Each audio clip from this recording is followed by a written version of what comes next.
శ్రీ గురుభ్యో నమ. మేషరాశి ఫలితాలండి. ఏకాగ్రతతో పనులను ప్రారంభించండి. శుభప్రదమైన ఫలితాలు అందుతాయి.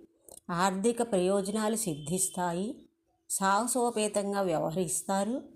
ఉద్యోగంలో అందరితో కలిసి పనిచేయడం అవసరం. చిన్నపాటి సమస్యలు ఎదురైనా నిరుత్సాహం పడవకండి. క్రమశిక్షణతో ఒత్తిడిని అధిగమించండి. లక్ష్మీనారాయణ స్వామిని ధ్యానించండి. తర్వాత వృషభ రాశి వారికి శుభయోగాలున్నాయి. భూలాభం సూచితం. ఆర్థిక ప్రయోజనాలు సిద్ధిస్తాయి. సమాజంలో గుర్తింపు గౌరవం లభిస్తాయి. ఆత్మవిశ్వాసంతోనే కొత్త ప్రయత్నాలు కార్యరూపం ధరిస్తారు. లోతైన ఆలోచనల తర్వాతే వ్యాపార నిర్ణయాలు తీసుకోండి. మానసిక స్థిరత్వం అవసరం. బంధుమిత్రులతో కాలక్షేపం చేస్తారు. శ్రీ మహాలక్ష్మిని ధ్యానించండి. తదుపరి మిథున రాశి. వృత్తి ఉద్యోగాల్లో కలిసి వస్తుంది. పదోన్నతి సూచన గోచరిస్తోంది. పెద్దల అభినందనలు అందుకుంటారు. వ్యాపారంలో కొత్త ప్రయత్నాలు సఫలం అవుతాయి. సంభాషణ చాతుర్యంతో వివాదాలను దూరంగా ఉంచుతారు. ఆర్థిక వ్యవహారాల్లో దూకుడు పనికిరాదు. ఇంట్లో శుభకార్యం జరుగుతుంది. శ్రీ మహాలక్ష్మిని అర్చించండి. తదుపరి కర్కాటక రాశి. ఉద్యోగ ఫలితాలు అత్యుత్తమ ఉన్నతాధికారుల ప్రశంసలు అందుకుంటారు. కొత్త ప్రయత్నాలు విజయవంతం అవుతాయి. మీ కష్టాన్ని నలుగురు గుర్తిస్తారు. వ్యక్తిగత విషయాన్ని ఎవరితోనూ చర్చించకండి. ఆర్థిక ప్రగతిని సాధిస్తారు. మిత్రుల అండదండలు లభిస్తుంది. వారాంతంలో శుభం జరుగుతుంది.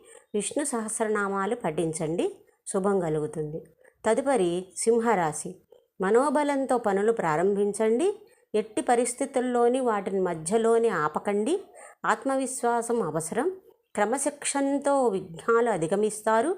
నిర్ణయాల్లో మరింత స్పష్టత ముఖ్యం. ఓర్పు నేర్పు తప్పనిసరి. పరుషంగా మాట్లాడకండి. వివాదాలకు దూరంగా ఉండాలి. జీవిత లక్ష్యానికి చేరువ అవుతారు. ఈశ్వరుణ్ణి ప్రార్థించండి, ధ్యానించండి. శుభం కలుగుతుంది. తదుపరి కన్యారాశి. ఏకాగ్రతతో పనులు ప్రారంభించండి.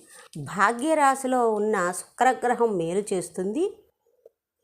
ఆర్థికంగా ఉన్నత స్థితికి చేరుకుంటారు. వ్యతిరేక ఫలితాల గురించి అతిగా ఆలోచించకండి. కాలాన్ని సద్వినియోగం చేసుకోండి. వ్యాపారం పట్ల మరింత శ్రద్ధ అవసరం. ఆత్మీయులతో విభేదాలు వద్దు. నవగ్రహాలను పఠించండి. శుభం కలుగుతుంది. తదుపరి తులారాశి. శుభయోగాలున్నాయి. అవకాశాలను సద్వినియోగం చేసుకోండి. దీర్ఘకాలిక ప్రయత్నాలు ఫలిస్తాయి. ఉద్యోగంలో అధికార పరిధి పెరుగుతుంది. శత్రుదోషం తొలగుతుంది. మిత్రుల అండగా నిలుస్తారు. కోర్టు వ్యాజ్యాలు విజయావకాశాలు గోచరిస్తున్నాయి. ఆదాయం వృద్ధి చెందుతుంది. స్థిరాస్తుల విలువ పెరుగుతుంది. లక్ష్మీ అష్టోత్తరం శుభదాయకంగా ఉంటుంది. ధ్యానించండి. శుభం కలుగుతుంది. తదుపరి వృశ్చిక రాశి. ఉత్తమ ఫలితాలు ఉన్నాయి. ఉద్యోగంలో మేలు జరుగుతుంది. కొత్త ప్రయత్నాలు ఫలిస్తాయి. గతంలో దోషాలు తొలగుతాయి. అభీష్ట సిద్ధి ఉంది. పెట్టుబడులు లాభాలను అందిస్తాయి. సూర్యుడు బుధుడు విజయావకాశాలను కల్పిస్తారు. ప్రయత్నంలో కాలయాపన వద్దు. మిత్రబలం అండగా నిలుస్తుంది. సుబ్రహ్మణ్యేశ్వర స్వామిని ప్రార్థించండి, పూజించండి. శుభం కలుగుతుంది. తదుపరి ధనుస్సు రాశి. గురుబలం అనుకూలంగా ఉంది. లక్ష్యంపైనే దృష్టి పెట్టండి. పనుల్ని వాయిదా వేయకండి. వ్యాపారంలో ఏకాగ్రత అవసరం. ఇతరులపైన ఎక్కువగా ఆధారపడకండి. కాలం మిశ్రమంగా ఉన్న బలమైన ప్రయత్నంతో అనుకున్నది సాధిస్తారు. కలహాలకు ఆస్కారం ఉంది కాబట్టి మితభాషణమే ఉత్తమం. వారాంతంలో శుభవార్త వింటారు. నవగ్రహ శ్లోకాలను చదువుకోండి. శుభం కలుగుతుంది. తదుపరి మకర రాశి. వ్యాపార యోగం శుభప్రదం. సమయానుకూలంగా స్పందించండి.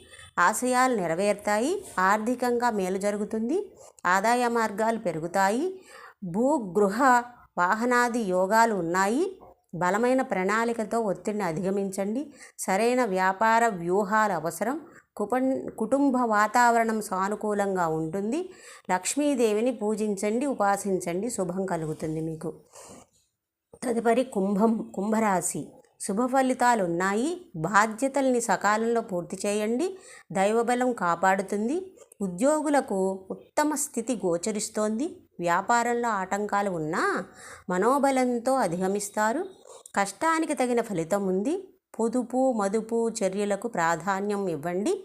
ఆర్థిక వ్యవహారంలో మొహమాటం వద్దు. విష్ణు సహస్రనామాలను పఠించండి. శుభం కలుగుతుంది మీకు. తదుపరి మీనరాశి. విజయాలను సాధిస్తారు. వ్యాపార విస్తరణకు పరిస్థితులు సహకరిస్తాయి. తోటివారి అండదండలు లభిస్తాయి. సాహసోపేతమైన నిర్ణయాలతో ఆర్థిక ప్రగతిని సాధిస్తారు. బుద్ధిబలం పనిచేస్తుంది. ధర్మబద్ధంగా వ్యవహరించండి. వివాదాలకు దూరంగా ఉండండి. కుటుంబ సభ్యుల సలహాలకు ప్రాధాన్యత ఇవ్వండి. లక్ష్మీ అష్టోత్తరాన్ని చదువుకోండి. లక్ష్మీదేవిని చాలా పూజించండి. చాలా శుభం కలుగుతుంది మీకు.